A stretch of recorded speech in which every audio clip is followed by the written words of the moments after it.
Carpenter bees can be really good for pollination, but they can also be bad for wooden structures outside like fences and decks, and children who are terrified of them. So today we're gonna make 3 different levels of bee traps. First, let's talk about the anatomy of a bee trap. You just need a block at the top with 2 45-degree holes drilled into it, another drill to the bottom, and then you affix some type of clear container here. The bees travel up, then down, and they will live in this clear container because they don't see any light coming from the top. Let's build level 1, the solution. We're gonna do this with just things we have on hand in the simplest way possible, using a block of wood and an old Powerade bottle.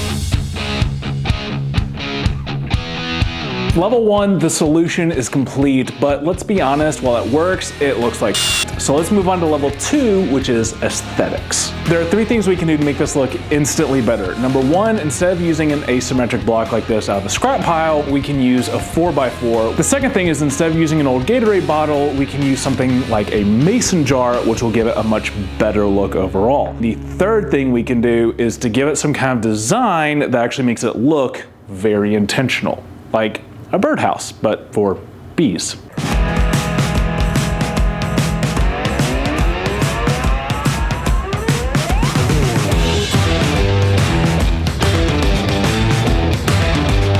Our material is cut down to size, and I've sanded it off camera. You're welcome. Since I used a pine 4x4, I also wanted to make sure I used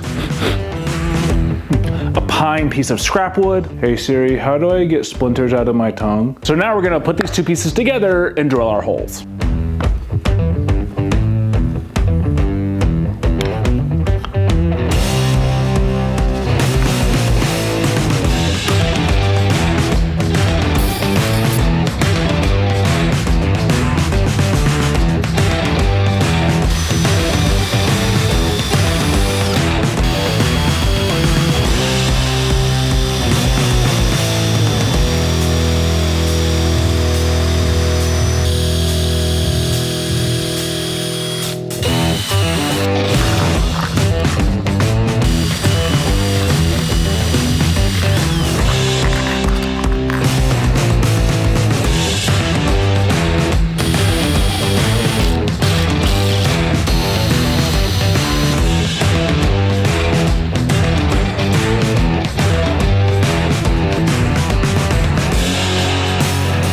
The level 2 bee trap is done, and let's be honest, it looks a lot better than the level 1 bee trap, and it didn't take that much more work to get there. But you can still buy this at just about any big box store or on Amazon, so let's move on to level 3, interesting. To make this interesting and functional, I'm gonna try to make our 3rd level bee trap look like a cartoon beehive from the 100 Acre Woods. To keep things as inexpensive and easy as possible, we're gonna go with a pine 2x12 from a big box store. They're pretty cheap and easy to find. That's also gonna be the thickness that we're gonna use for each layer. We're gonna start by cutting this down to squares before we turn them into rounds.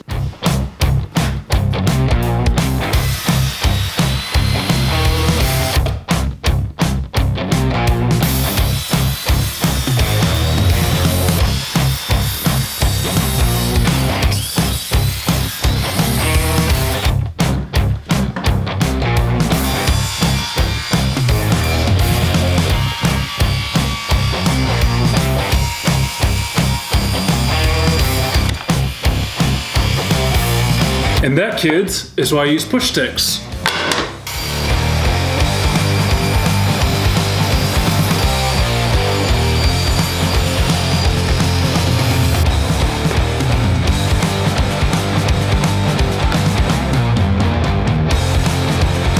The best way to cut the circles out would be with a circle cutting jig, but I don't have one, so instead I'm gonna use my bandsaw. If you don't have a bandsaw, you could also use a jigsaw, but leave the pieces oversized so you have something to hold onto or clamp to a workbench.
The beehive is all glued up, but what is a cartoon beehive without a comically large drip of honey coming out of it, which is where we're going to turn to epoxy. For the color, I'm going to use a gold mica powder, and just for a little bit of pizzazz, a little bit of orange glitter. I think that's going to give us the look we're looking for, but we'll see.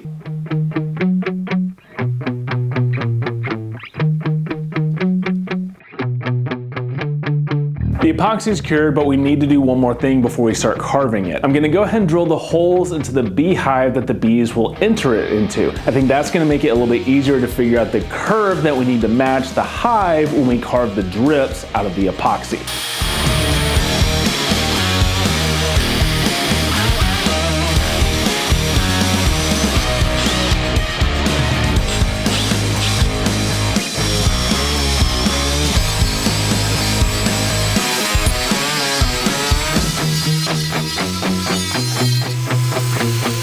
So my original plan that I'm kind of going back on now was to carve these epoxy blanks into the drops and then glue those to the beehive. But now I think it may be easier to glue them onto the beehive and then carve them while they're there, and that way I can kind of really see what I'm doing on the hive, and I don't have to worry about clamping these. I think I'm gonna use my spindle sander and try to sand away a groove. All right, let's see how that goes.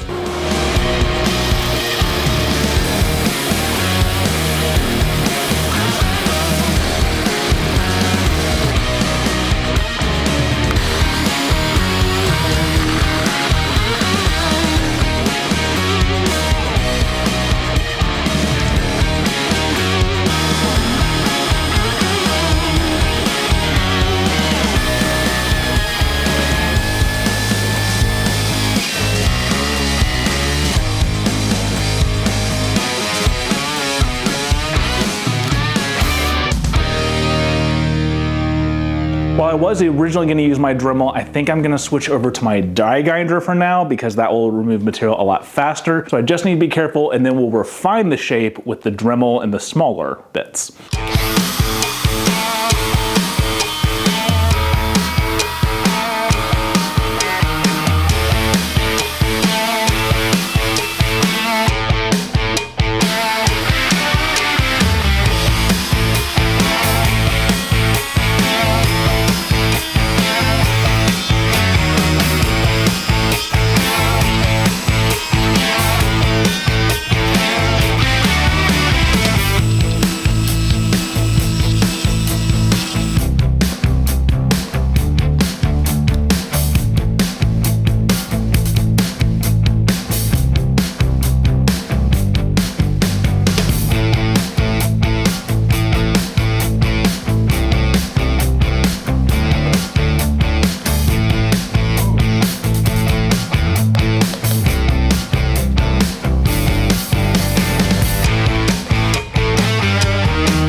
I'm thrilled with how the bee traps turned out, even though I'm not really a big fan of this level 3 and like the number 2, but I love how level 3 turned out. I really like the idea of not just solving a problem, but making it look good like level 2 did, but since we can buy this in any store, really just making it not boring like level 3. If you're interested in making non-boring solutions to your problems like I am, I think you'll also like this Deadpool headphone stand that I power carved a couple of years ago. It was my first power carving project and I still use it to keep my headphones because Deadpool isn't boring. I've actually got that video pulled up for you right over here, so I'll see you in that video.